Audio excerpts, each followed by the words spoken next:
नमस्कार, मी केतकी जोशी आणि आपण पहिलीच बातमी बघणार आहोत। अत्यंत धक्कादायक अशी बातमी आहे।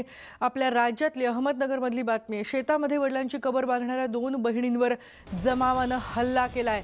नगरच्या MIDC पोलीस ठाण्यात गुन्हा दाखल करण्यात आलेला आहे। पण अत्यंत धक्कादायक अशी ही आहे बातमी, कारण वडिलांची कबर या दोन्ही बहिणी बांधत होत्या आपल्या शेतामध्ये आणि त्यामध्ये सुजाता पाटोळे जखमी झालेल्या आहेत। धक्कादायक ही बातमी आहे नगरमधून आलेली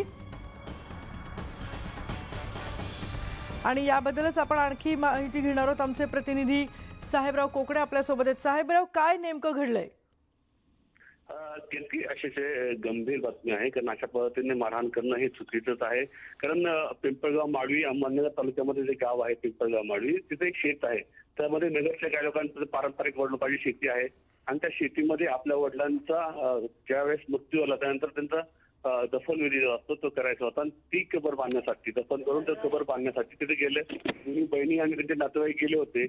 त्यांच्या ज्यावेळेस तिथं जमावाने आजूबाजूला जमाव होता, त्या जमावाने दोघी बहिणींना हल्ला केला। त्याच्यामध्ये एक सुजाता जी आहे ती जखमी झालेली आहे। ते अहमदनगरच्या खासगी रुग्णालयामध्ये उपचार घेत आहेत। परंतु 10 ते 12 जणांनी आजूबाजूचे लोक जे होते त्या लोकांनी हल्ला केला। कारण पण साहेबराव, कारण काय आहे? कारण काय आहे या दोन बहिणींवर हल्ला करण्याचं? किस्तीमध्ये कारण असं आहे की बाबा वडिलांची कबर या शेतामध्ये तुम्ही बांधू नका असं होतं। कारण ज्यांची शेती आहे, ज्या लोकांची आजूबाजूला शेती आहे त्या लोकांचा यांना विरोध होता की तुम्ही या ठिकाणी अशा पद्धतीने कोणाची कबर बांधू नये असं त्यांचं म्हणणं होतं। कारण 2 दिवसापासून त्यांचा वाद सुरू होता आणि ज्यावेळेस ती कबर बांधण्यासाठी गेले होते दोन्ही पहिली तर त्यावेळेस त्या जमाने विरोध केला आणि कबर बांधू नका या ठिकाणी, आम्हाला असं तुमच्यामुळे आमचं शेत ते खराब होईल असं त्यांचं म्हणणं होतं आणि भविष्यामध्ये त्यांनाही त्रास होऊन आपल्या मरण केलेलं आहे कीर्ती। साहेबराव, या दोघांची आता एक तर प्रकृती कशी आहे आणि कोणाला ताब्यात घेण्यात आलंय का फक्त गुन्हा दाखल करण्यात आलाय? या प्रकरणामध्ये अहमदनगरच्या MIDC पोलीस ठाण्यामध्ये 10 जणांच्या विरोधामध्ये गुन्हा दाखल झालेला आहे आणि त्यापैकी सुजाता पाटोळे जे आहे वय वर्ष 45 या जखमी झाल्या होत्या।